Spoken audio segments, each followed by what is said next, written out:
ক্ষেত্রে শুধু ফরজগুলো পড়ি, যেমন ফজরের 2 রাকাত, জোহরের 4 রাকাত, আসরের 4 রাকাত, মাগরিব 3 রাকাত, এশা 4 রাকাত এবং বিতির 3 রাকাত পড়ি, এক্ষেত্রে আমার নামাজ কি কবুল হবে? দেখুন, শুধু ফরজ পড়েন এই ভাই, সুন্নত পড়েন না, নামাজ হবে কিনা? উত্তর হলো, শুধু ফরজ পড়লে ওয়াক্তের দায়িত্বটা আদায় হবে। জোহরের ফরজটা পড়লেন, জোহরের ওয়াক্তের দায়িত্ব আদায় হলো, কিন্তু এটা পরিপূর্ণভাবে হলো না, ত্রুটি থেকে গেল। আপনি তরকারি খাইতে চাইলেন, তাহলে আপনার তরকারি খাইতে হলে সবজি লাগবে কাঁচা, পানি লাগবে, তেল লাগবে, পেঁয়াজ লাগবে, মরিচ লাগবে, লবণ লাগবে, ইত্যাদি ইত্যাদি লাগবে। এখন আপনি পানির মধ্যে কাঁচা সবজি সিদ্ধ করে রান্না করে নিয়ে আসলেন, লবণ, তেল, হলুদ কিছুই দিলেন না, তাহলে এটাকেও সবজি বলা যায়, কিন্তু এই সবজি কেউ খাবে না, আপনিও খাবেন না, ঠিক না বেঠিক? 5 ওয়াক্ত ফরজ নামাজ এটা পূর্ণতা পাওয়ার জন্য এর আগে পরে যে সুন্নত নামাজগুলো আছে সেগুলো হলো এরকম। এগুলো ছাড়া ওই নামাজটা হয়ে যাবে, ফরজ আদায় হয়ে যাবে, ওয়াক্তের ফরজ আদায় হয়ে যাবে আলহামদুলিল্লাহ, মগর আপনার নামাজটা পরিপূর্ণ হলো না। মনে রাখবেন, সুন্নত নামাজগুলো কেন, এই যে 5 ওয়াক্ত নামাজের ফজরের আগে 2 রাকাত সুন্নত আছে, জোহরের আগে 4 রাকাত, পরে 2 রাকাত আছে, মাগরিবের পরে 2 রাকাত আছে, এশার পরে 2 রাকাত আছে, এই যে সুন্নত নামাজগুলো আছে, এগুলো কেন জানেন? এগুলোর অন্যতম উদ্দেশ্য হলো যাতে করে মূল নামাজটা আমাদের সুন্দরভাবে হয়, তার জন্য প্রস্তুতি। আগেরগুলো হলো প্রস্তুতিমূলক আর পরেরগুলো হলো পরিপূরক। সুন্নত আগেরগুলা প্রস্তুতিমূলক, পরেরগুলাকে বলতে পারেন পরিপূরক, আর সবগুলাকেই অন্য অর্থে পরিপূরক। 2 মাস 4 মাস পরে, 6 মাস পরে জীবনে হঠাৎ একবার হয়েছে, হ্যাঁ ফজর নামাজ আপনি উঠতে পারেন নাই, মোবাইলে অ্যালার্ম বাজছে তাও হুঁশ নাই, এটা গ্রহণযোগ্য। নবী সাল্লাল্লাহু আলাইহি সাল্লামের জীবনে একবার ফজর কাজা হয়েছে। কয়বার কাজা হয়েছে? একবার। তো আপনার জীবনে 2, 4, 10 বার এভাবে হতে পারে, কিন্তু প্রতিদিন হওয়া এটা কোনো অবস্থাতে গ্রহণযোগ্য হতে পারে। ঠান্ডা মাথায় যারা নামাজ পড়ার এশার পরে শোয়ার সময় নিয়ত করে থয় যে সকাল 8টার দিকে উঠবে, অ্যালার্ম দিয়ে ছয়, তার ইমান আছে কিনা এটা নিয়ে অনেক উলামা ইকরাম সন্দেহ করেছেন। কারণ হলো ঠান্ডা মাথায় সে নামাজ পড়বে না, পরিকল্পনা করে সে শুইছে। আল্লাহ তাআলা আমাদেরকে ফজর নামাজ গুরুত্ব বোঝার তৌফিক দান করুন। আমি নিয়মিত তাহাজ্জুদ পড়ি এবং বিতির তাহাজ্জুদের পরে পড়ি, কিন্তু হঠাৎ মাঝে মধ্যে ঘুম থেকে ওঠার সমস্যার কারণে ফজরের আজান হয়ে যায়, এমত অবস্থা বিতির পড়ার হুকুম কি? যদি আপনি ভোর রাতে উঠার ব্যাপারে প্রবল সম্ভাবনা না থাকে, তাহলে বিতির আপনি রাখবেন না, বিতির আগে পড়ে ফেলবেন।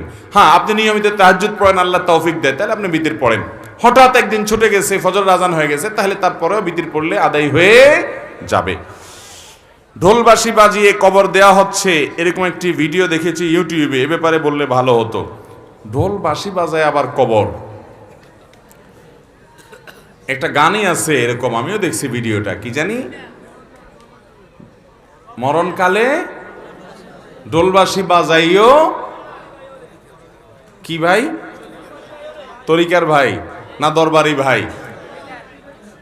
হ্যাঁ, এবং সে গানের একটা কথা খুব আপত্তিকর আছে, সেটা আরো বেশি, সেটা হলো কালেমা কালামও ভাই কোনো কিছুর দরকার নাই, কালিমা কালাম কিছুর দরকার নাই, ঢোলবাঁশি বাজাইতে বাজাইতে নিয়ে কবরে দিও।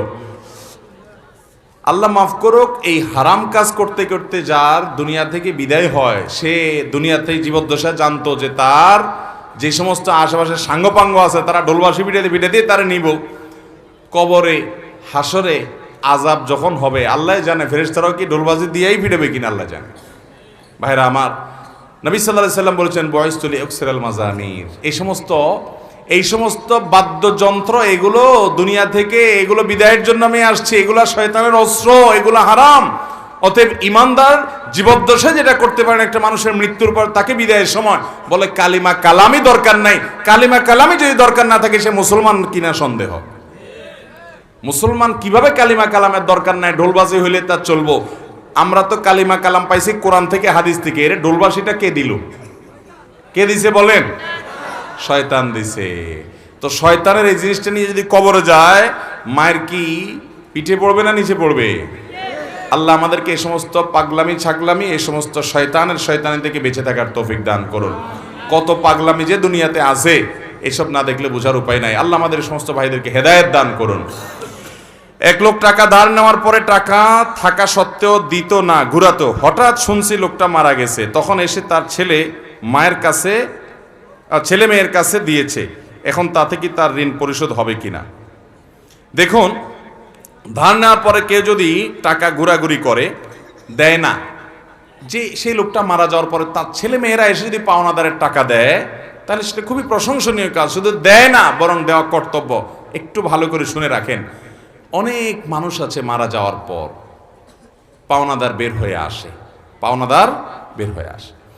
আপনার বাবা মারা গেছেন, আল্লাহর বান্দার কিছু দেনা আছে, এগুলো রেখে মারা গেছে। ইসলামের নির্দেশ হলো তার মৃত্যুর পর তার দাফন কাফনের জন্য যে টাকা খরচ হবে সেগুলো তার টাকাতেই খরচ করবেন। এরপর তিনি যদি কোনো দেনা রেখে যেয়ে থাকেন, ভাগ বন্টন পরে আগে তার সব দেনা শোধ করতে হবে তার টাকা দিয়ে, তার জমি জমা বিক্রি করে। এরপরে যদি কিছু থাকে সেটা দিয়ে তার ওসিয়ত থাকলে সে ওসিয়ত 1/3 মধ্যে পূরণ হবে। 1/3 মানে তার টোটাল সম্পদের দাম 10 লাখ, তাহলে তার ওসিয়ত যত বেশি হোক না কেন 3 লাখ পর্যন্ত পূরণ হবে, এর বেশি না। বাকি যেগুলো থাকবে সেগুলো ওয়ারিসরা ভাগ করে পাবে। আর যদি কারোর কোনো ওসিয়ত না করে যায় যে অমুক জায়গায় দিও, মসজিদে দিও, মাদ্রাসে দিও, অমুকরে দিও, এরকম কোনো ওসিয়ত না থাকে তাহলে তো সেটা বাদ। কিন্তু দেনা থাকলে আগে দেনা দিতে হবে, তারপরে সন্তানরা ভাগযোগ করে সম্পদ নেবে। আমার দেশে দেখা যায় দেনা দেয়া তো পরের কথা, আজকাল তো প্রায় সময় পত্রিকা দেখা যায় বাবার লাশ পড়ে আছে আর সন্তানরা জমি জমা নিয়ে কাড়াকাড়ি করতে করতে ব্যস্ত, বেচারাকে দাফন পর্যন্ত করছে না। ঠিক কিনা বেঠিক?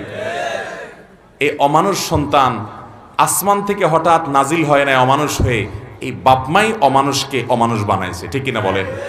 এর পরিণাম, এর পরিণতি এই আল্লাহর বান্দা নিজেই ভোগ করছে নির্লজ্জের মতো। প্রায় সময় কয়দিন পরপরই দেখি পত্রিকাতে যে বাবার লাশ পড়ে আছে গ্যারেজে বাড়ির সামনে, ওইটা দাফন করার মতো মানুষ নাই, গন্ধ ছুটে গেছে, ছেলে মেয়েরা কামড়াকামড়ি মারামারিতে লিপ্ত, জমি জমা দখল নিয়ে।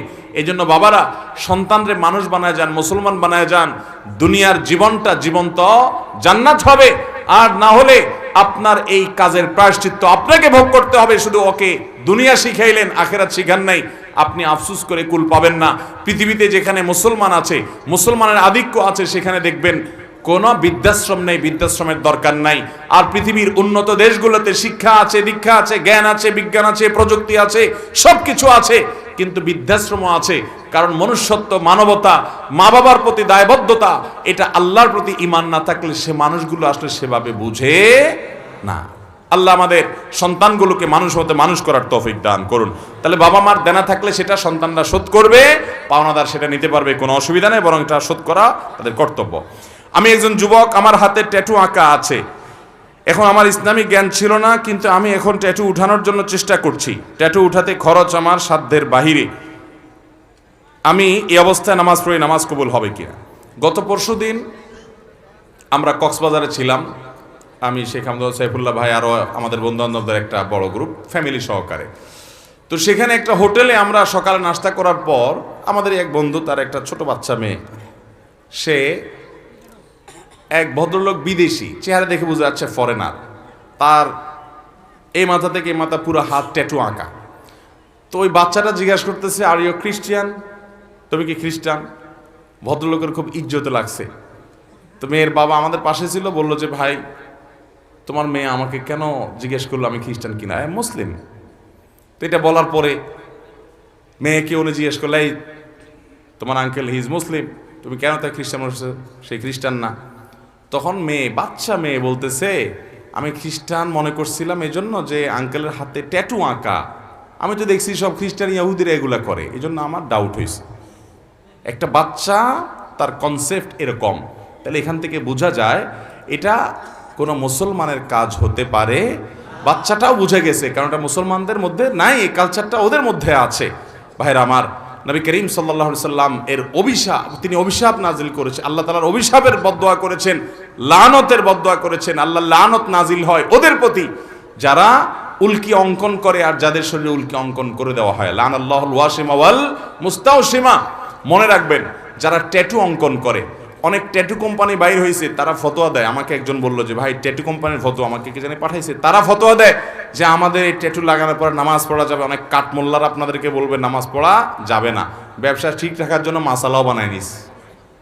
আরে ভাই, এই ট্যাটু অঙ্কন করা হারাম, এটা হলো প্রথম কথা। এটা আপনাকে রিমুভ করতে হবে। রিমুভ করার সামর্থ্য নাই, কোনোভাবে উপায় নাই আপনার জন্য, তাহলে আল্লাহর কাছে ইস্তেগফার করে মাপ চাইবেন এবং ওই অবস্থায় নামাজ চালু করে যাবেন। আপনার এই চামড়ার উপরে যদি কোনো কিছু দিয়ে আবরণ পড়ে যায় আলাদা, তাহলে এই আবরণ তোলা ছাড়া নামাজ অজু হবে না, আর অজু গোসল না হলে নামাজও হবে না। এগুলো এমন ডেঞ্জারাস যেগুলো সহজে তোলা যায় না, আসলে অনেক জটিল বিষয়, চাইলেও পরে তোলা যায় না। এই জন্য যুবক ভাইরা, আমাদের দেশে অনেক যুবকরা আজকাল এগুলো শুরু করেছে। ভাইরা আমার, একটু খেয়াল করে দেখেন তো, আল্লাহ বলেছেন লাকাদ খালাকনাল ইনসানা ফি আহসানি তাকওয়িম। আল্লাহ তাআলা মানুষকে সুন্দর অবয়ব সৃষ্টি করেছেন, এত সুন্দর হাত, এত সুন্দর চেহারা। কি আপনি ওই বিড়ালের মতো কি কতগুলো আঁকে নেকে একে ভূতের মতো দেখা যায়? আমার তো শয়তান শয়তান টাইপ লাগে। আল্লাহ তাআলা আমাদেরকে হেদায়েত দান করুন, কুরুচি থেকে আল্লাহ আমাদেরকে বেরিয়ে আসার তৌফিক দান করুন। অনেক মুসলমান যুবকের হাতে দেখা যায় ধাগা লাগানো, দেখছেন আপনারা? ফিতা ধাগা লাগা দেখছেন?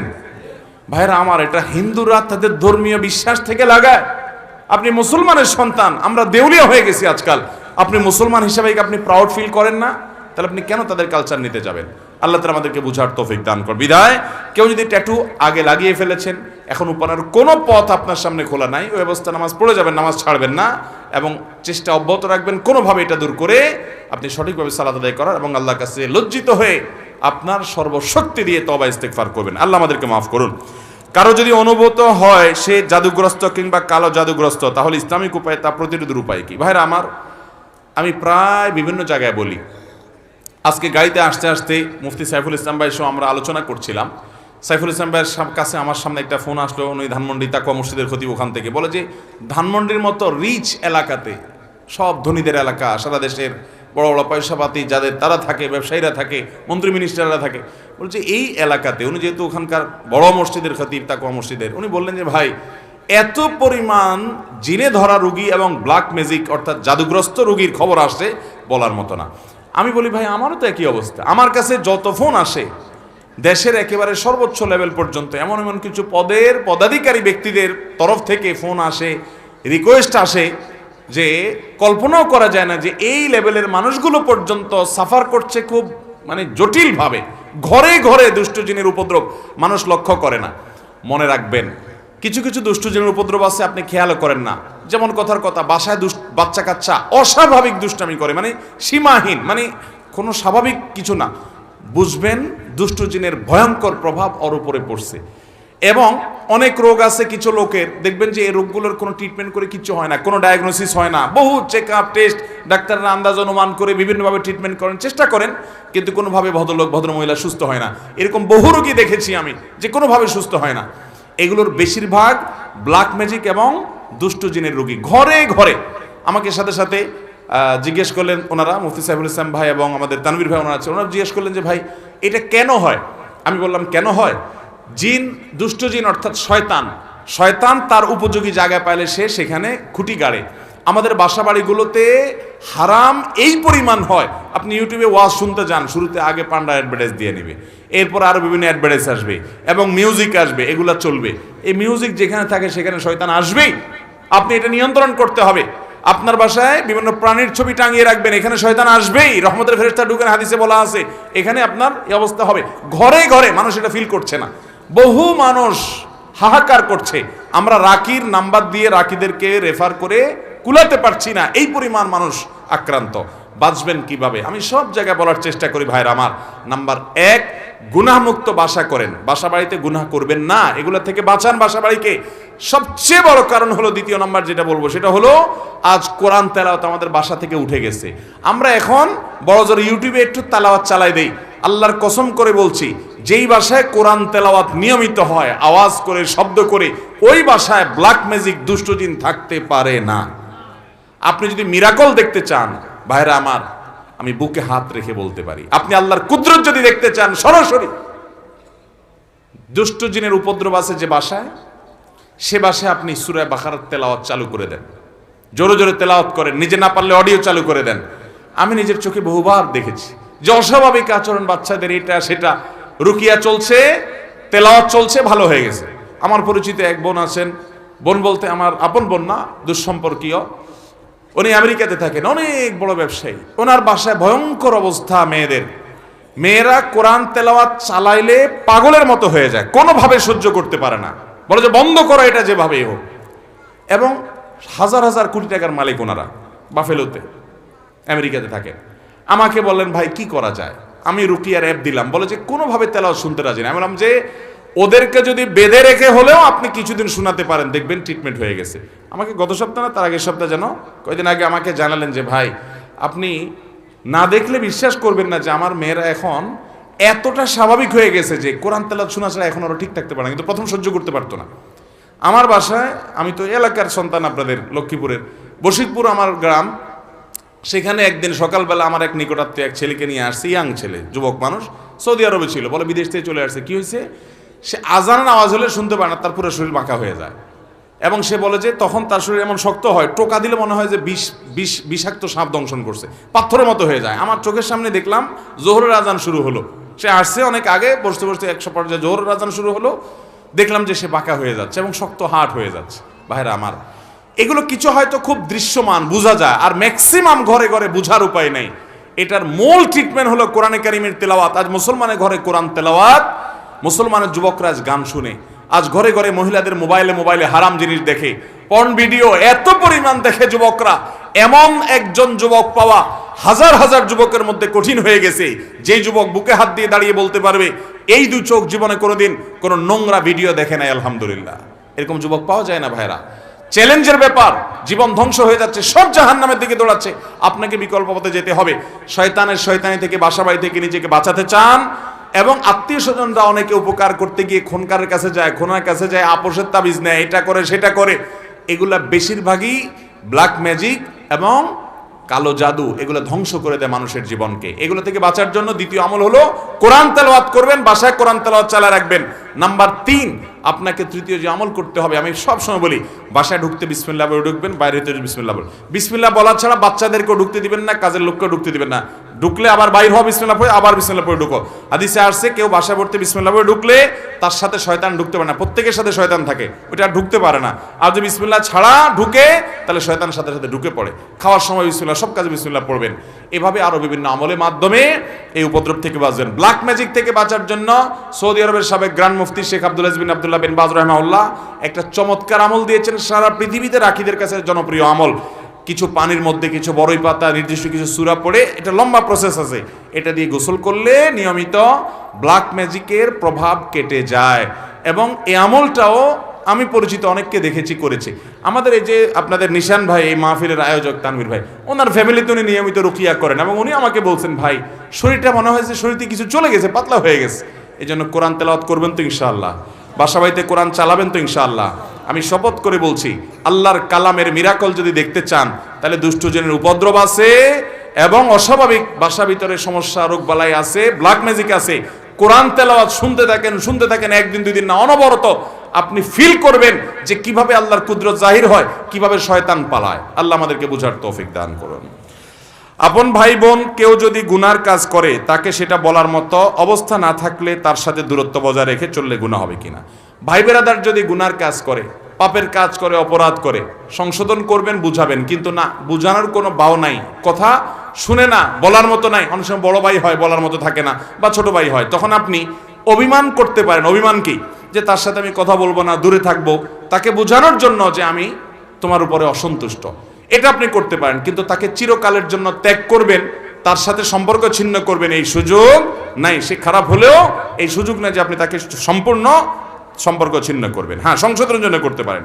সব আলেম বলে যে আমরা হকের পাশে আছি, তোমরা আমাদের সাথে থাকো, তাহলে আমরা কার পাশে থাকবো? ভাইরা আমার, নবী করিম সাল্লাল্লাহু আলাইহি সাল্লাম 2টা কোষ্ঠী পাথর দিয়ে গেছেন, মা আনা আলাইহি ওয়া আসহাবি, আমি যে আদর্শের উপর আছি, এবং সাহাবায়ে কেরাম জামাতুস সাহাবা তারা মৌলিকভাবে যে আদর্শের উপর আছেন সেটি, এটার উপরে যারা প্রতিষ্ঠিত তারা কিয়ামতের ময়দানে নাজাত প্রাপ্ত দল। আর সেই সাথে নবীজি বলে গেছেন, তারাকতু ফিকুম আমরাইন, আমি তোমাদের মধ্যে 2টা জিনিস রেখে গেলাম, কিতাবাল্লাহি ওয়া সুন্নাত রাসূলিহি, আল্লাহর কোরআন এবং রাসূলের সুন্নাত, লান তাদিল্লু মা তামাসসাকতুম বিহিমা, এগুলো যদি তোমরা আঁকড়ে ধরো কোনো দিন তোমাদের কেউ গোমরাহ করতে, পথহারা করতে পারবে। এই জন্য ওই মূলনীতি আপনি ধরে রাখবেন। যে সমস্ত উলামায়ে কেরামের কথা শুনবেন, এগুলো গ্রহণ করবেন, ইনশাআল্লাহ আল্লাহ তাআলা হকের উপরে রাখবেন।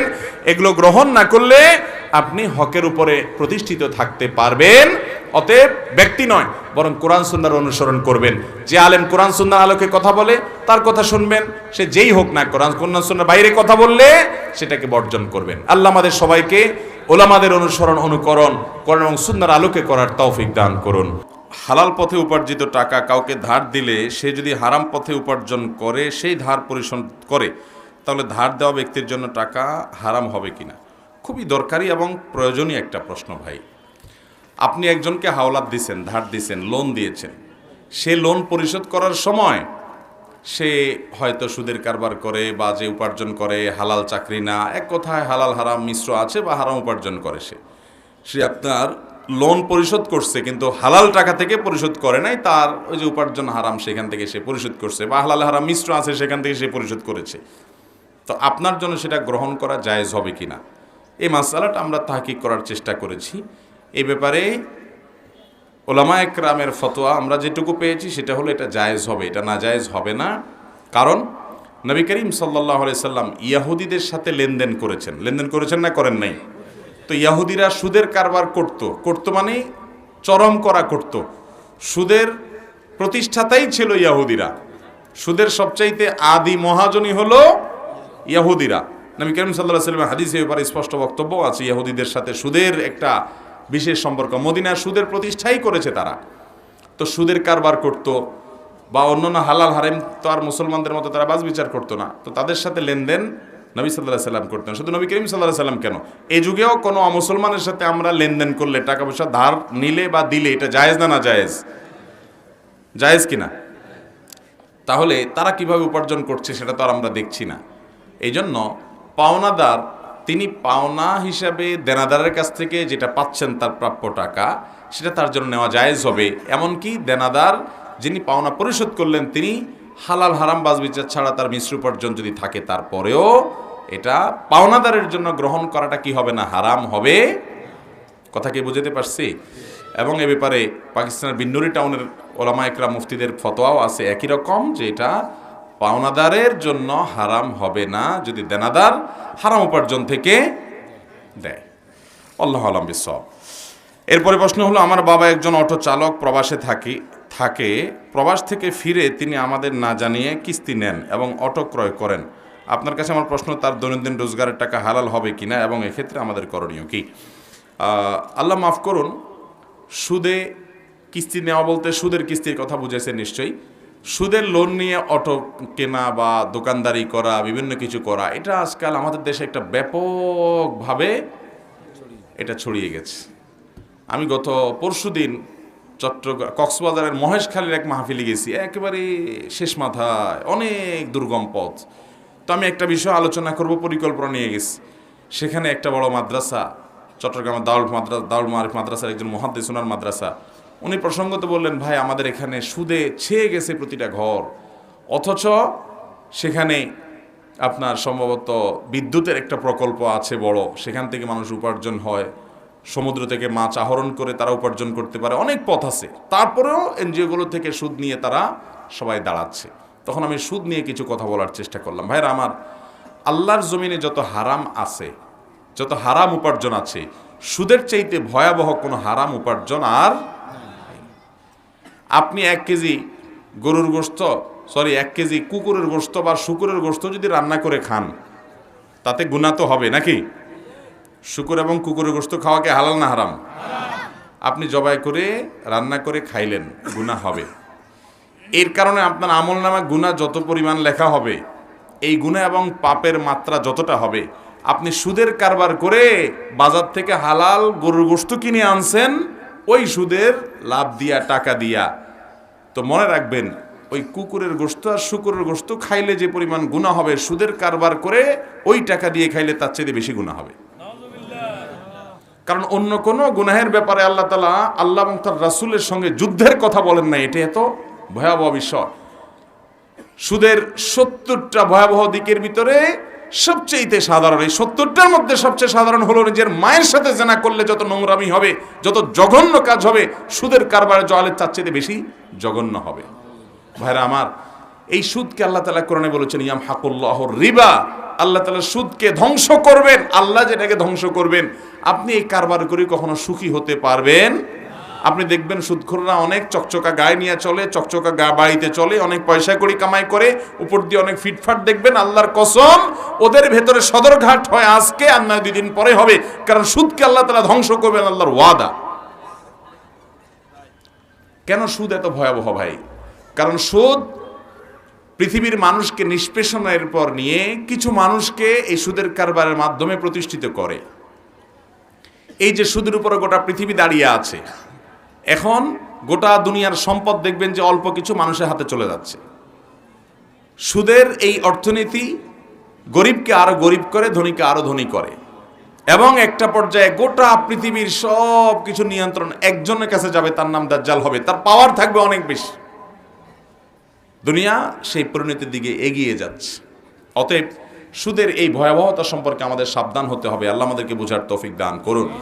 যদি আপনার বাবা তিনি সুদি লোন নিয়ে অটোরিকশা নিয়ে থাকে, আপনারা তাকে সহযোগিতা করে এবং তাকে বুঝিয়ে দ্রুততার সাথে এই কিস্তির সব টাকা একসাথে দিয়ে মুক্ত করে তারপরে আপনারা ফিরে আসতে হবে। তা না হলে তার এই সুদি টাকায় লোন নিয়ে উপার্জন করলে সে উপার্জন হালাল হবে না, বরং তাকে ফিরে আসতে হবে। ফামান জাআহু মাউইযাতুম মির রাব্বিহি ফান্তাহা ফালাহু মা সালাফ।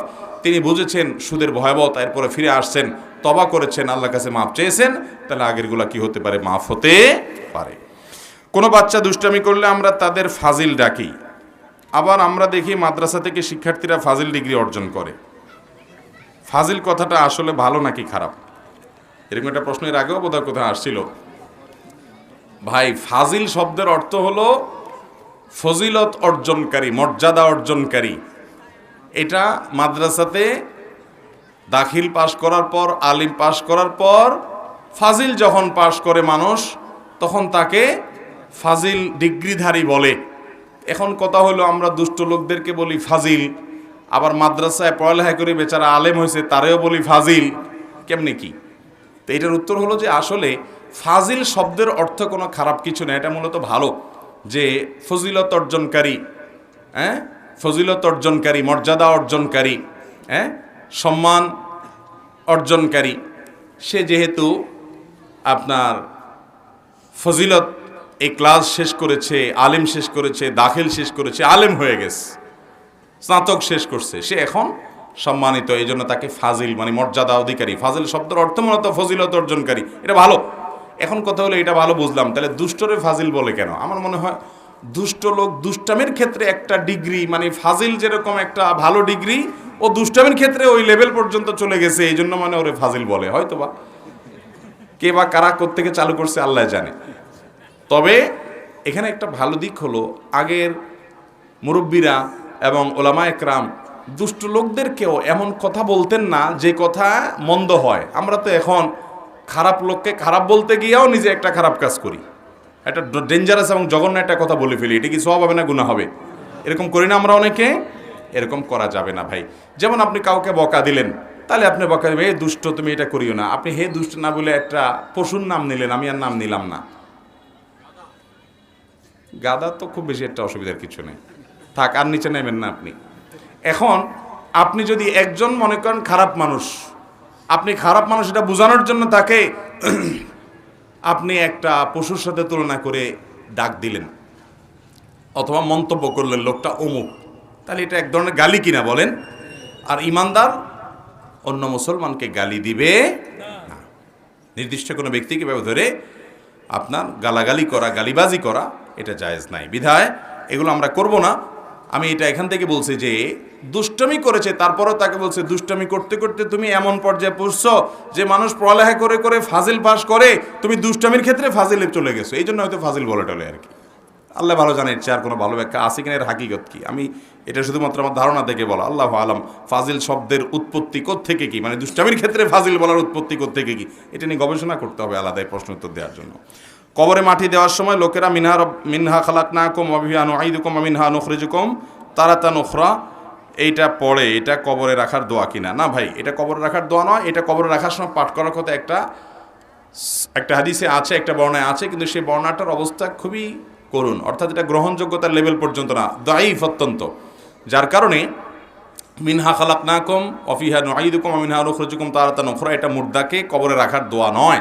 তবে হ্যাঁ, এটা আয়াত কোরআনের সূরা তাহার আয়াত, সম্ভবত এই আয়াতের অর্থের সাথে মুর্দাকে কবরে রাখার সাথে একটা দারুণ মানে কি বলে এটাকে রিয়েলাইজ হয়, অর্থাৎ এটার বাস্তবতাটা উপলব্ধি হয় আয়াতের মাধ্যমে। আল্লাহ বলেছেন মিনহা খালাকনাকুম, এই মাটি থেকে তোমাদেরকে আমি সৃষ্টি করেছি, অফিহা নুঈদুকুম, এই মাটিতেই তোমাদেরকে আবার ফিরিয়ে আনবো, অমিনহা নুখরিজুকুম, আবার এই মাটি থেকেই তোমাদেরকে পুনরায় উত্থান করব কিয়ামতে তারাতান উখরা, পুনরায় আরেকবার।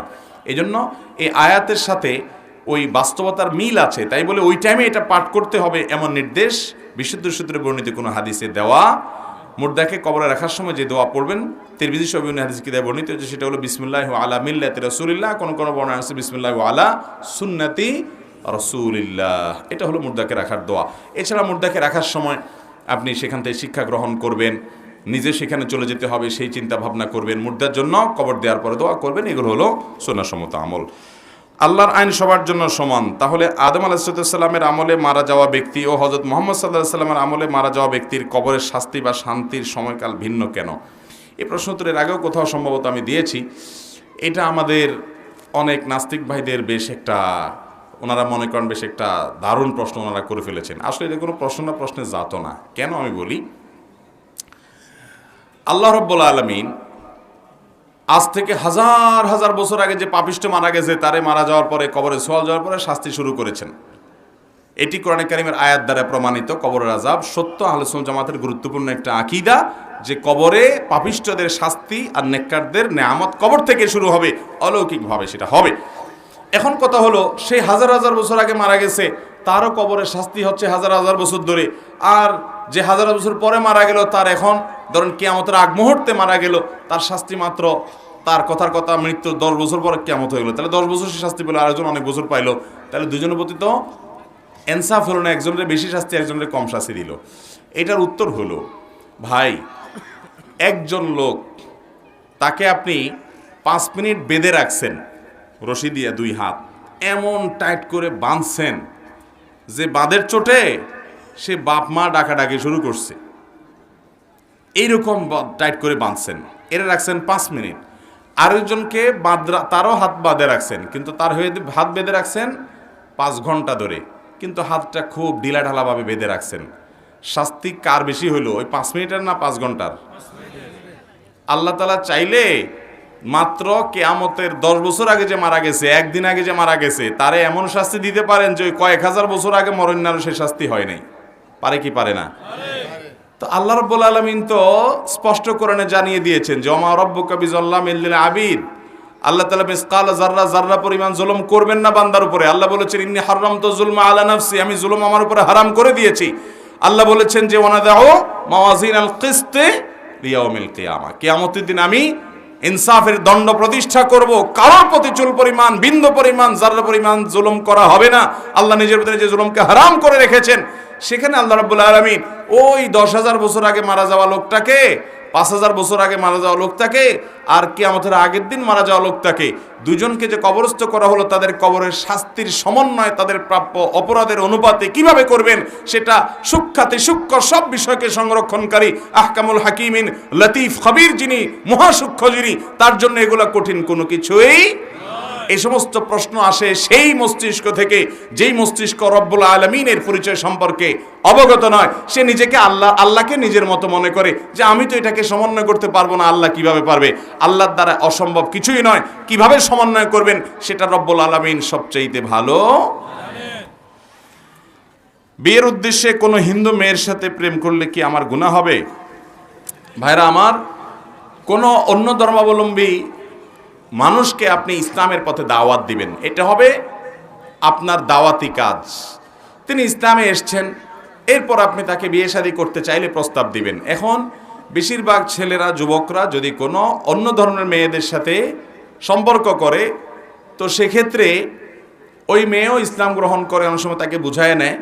যদি ইসলাম গ্রহণ সে করে নেয় তাহলে তো তাদের মধ্যকার বিবাহ বৈধ হবে, কিন্তু যদি ইসলাম সে গ্রহণ না করে তাহলে তো বিবাহ বৈধ হবে না। কারণ আল্লাহ তাআলা কোরআনে কারিমে পরিষ্কারভাবে বলেছেন ওয়ালা আমাতু মুমিনাতুন খায়রুম মিন মুশরিকাতিন, মুশরিক নারীর চাইতে ঈমানদার নারী অনেক উত্তম, বেস্ট, বেটার। বিয়ের জন্য মুসলমান সেটাকেই করতে হবে।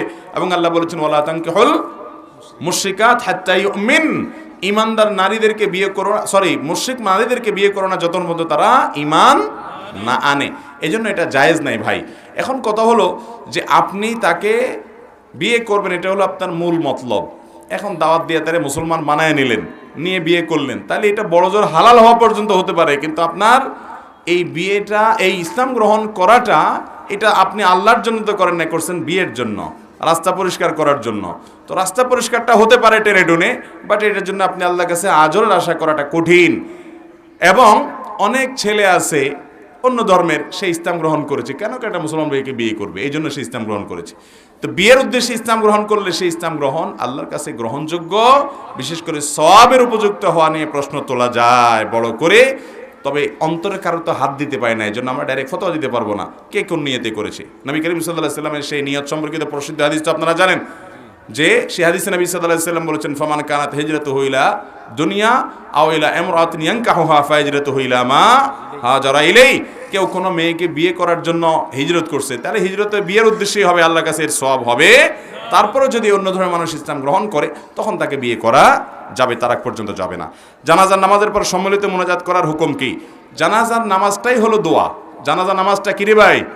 পুরাটাই দোয়া। জানাজার সালাতটাই হলো দোয়া, এটা দোয়ার আয়োজন। অতএব দোয়ার পরে আর আলাদা কোনো দোয়া নাই। জানাজার নামাজ সালাম ফিরেছেন, শেষ, এরপর আর কোনো দোয়া, সুন্নাহ সম্মত কোনো দোয়া এরপরে নাই। আপনি সালাম ফিরে ফেলছেন, জানাজা শেষ, এখন দ্রুত মুর্দাকে নিয়ে কবরস্থ করবেন।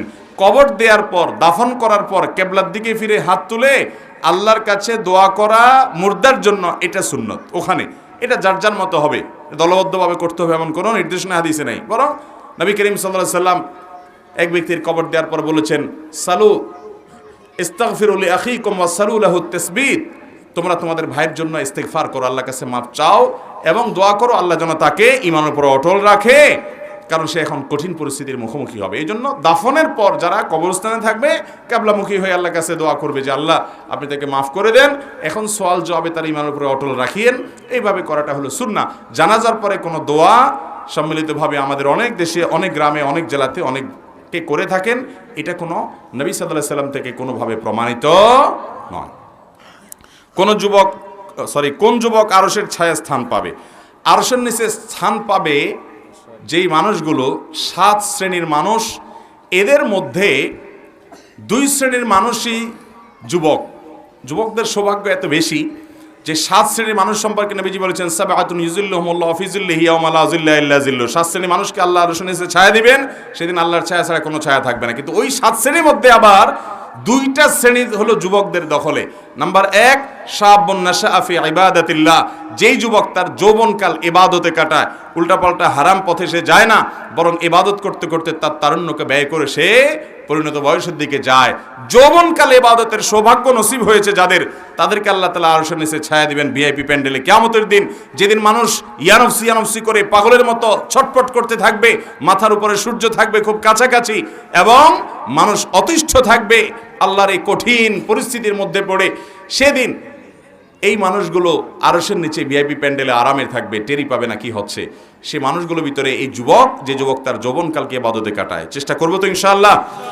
আর ওই যুবক, যেই যুবককে, এটা অবশ্য সব বয়সের মানুষের জন্যই প্রযোজ্য, কিন্তু যুবকদের ক্ষেত্রে বেশি প্রযোজ্য দেখে আমি যুবকদের কথা বলছি, যেটি হলো কোনো সুন্দরী সুশ্রী নারী তাকে অফার করেছে রিলেশন করার জন্য। সে বলেছে, ইন্নী আখাফুল্লাহ, আমি জানি চাইলেই আমি তোমার সাথে রিলেশন করতে পারি, সমাজে অনেকেই করে, কিন্তু আমি আল্লাহকে ভয় পাই, হারাম, আল্লাহর কাছে জবাবদিহি করতে হবে। এই তারুণ্য সম্পর্কে জিজ্ঞাসা করা হবে, ওয়ান শাবাবিহি ফিমা আবলাহ, কিভাবে তার যৌবনকালকে কাটিয়েছে, আলাদা জিজ্ঞাসা করা হবে। আমি কি জবাব দেব? আমি এই জন্য তোমার এই অফারকে বিনয়ের সাথে ডিনাই করে দিলাম, আমি বৈধ ভালোবাসা আমার স্ত্রীর জন্য আমি অপেক্ষা করছি। কোনো যুবক যদি এরকম কোনো অফারগুলোকে ডিনাই করে তার যৌবনকালকে কাটাতে পারে, সেও আরশের নিচে ছায়া পাবে ইনশাআল্লাহ। চেষ্টা করা যাবে না যুবক ভাইরা ইনশাআল্লাহ? আর যদি ঢিলা হয়ে যান তো যেখানে যেটা পাবেন কাইত হয়ে যাবেন। মেরুদণ্ড যদি সোজা থাকে, স্ট্রং থাকে, সুস্থ যদি থাকেন, তাহলে হারামকে না করার মতো ইমানের শক্তি রাখবেন তো ইনশাআল্লাহ। আল্লাহ আমাদের তৌফিক দান করুক। হ্যাঁ, ভালো কথা, মেয়েরা যদি রিলেশন ফিরে দেয় তারাও পাবে ইনশাআল্লাহ।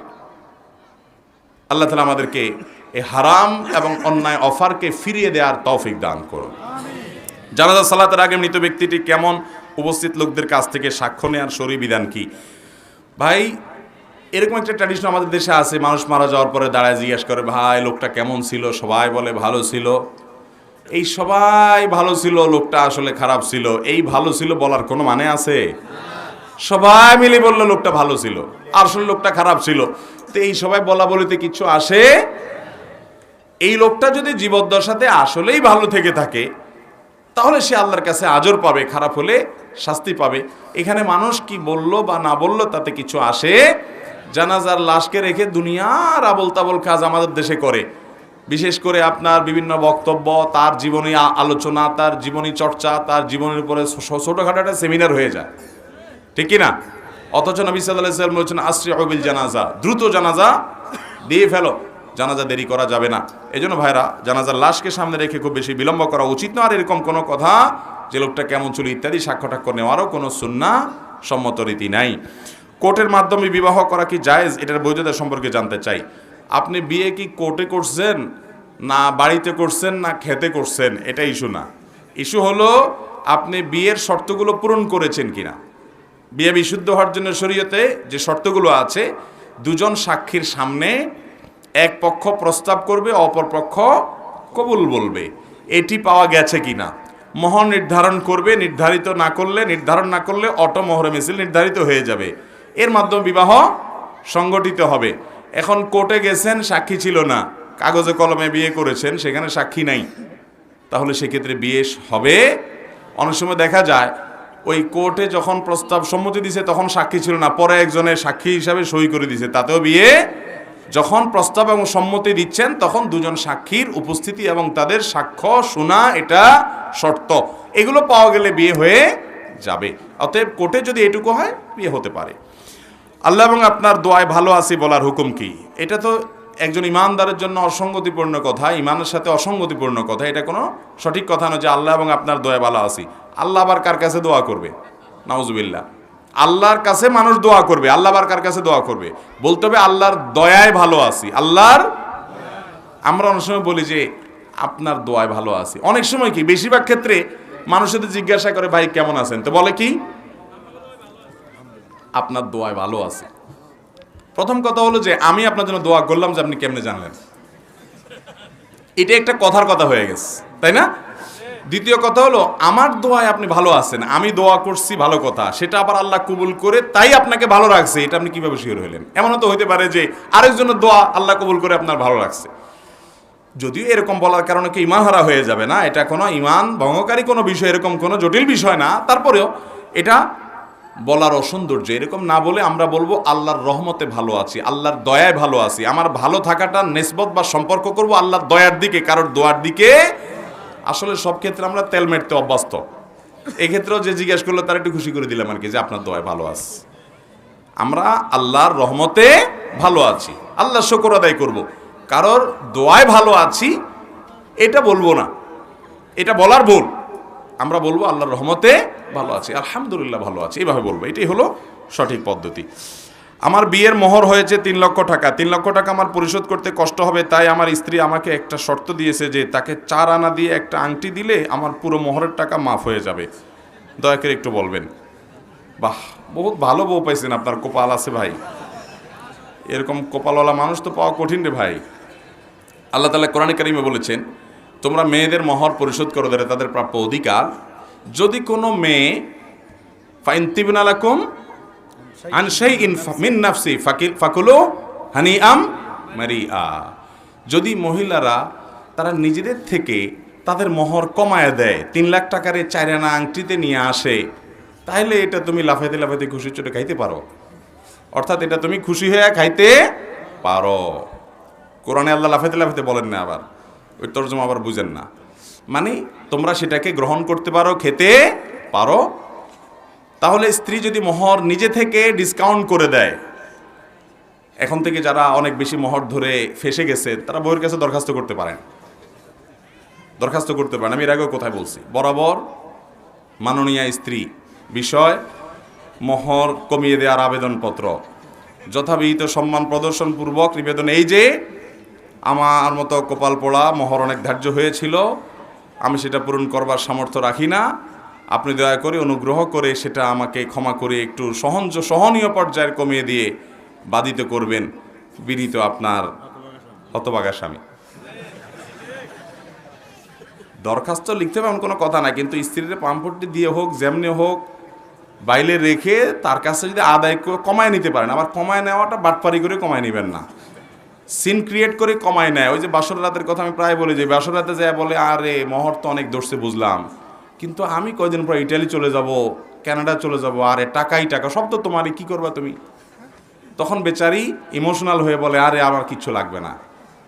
তো এরকম মানে সিন ক্রিয়েট করে বেচারিরে ফান্দে ফেলায় নেবেন না। আপনি লিখিত দরখাস্ত করা লাগবে তা না, ওইটা আমি এমনি বললাম। বাকি স্ত্রীর কাছ থেকে আপনার আচার আচরণে খুশি হয়ে যে না আমার স্বামীটা ভদ্র, নম্র, গালিগালাজ করে না, বেয়াদবি করে না, সভ্যভদ্র, তো ভালো ছেলে হিসাবে আপনাকে সে ডিসকাউন্ট করে দয়া করে কমাই দিল, তাহলে এটা আপনার জন্য জায়েজ আছে। অতএব 3 লাখ টাকার মোহর যদি স্ত্রী নিজে বলে ঠিক আছে 4 আনা আংটি দিয়ে দিলে আমি খুশি, আর 3 লাখের দাবি থাকবে না, তো সেটা হতে পারে, জায়েজ হবে।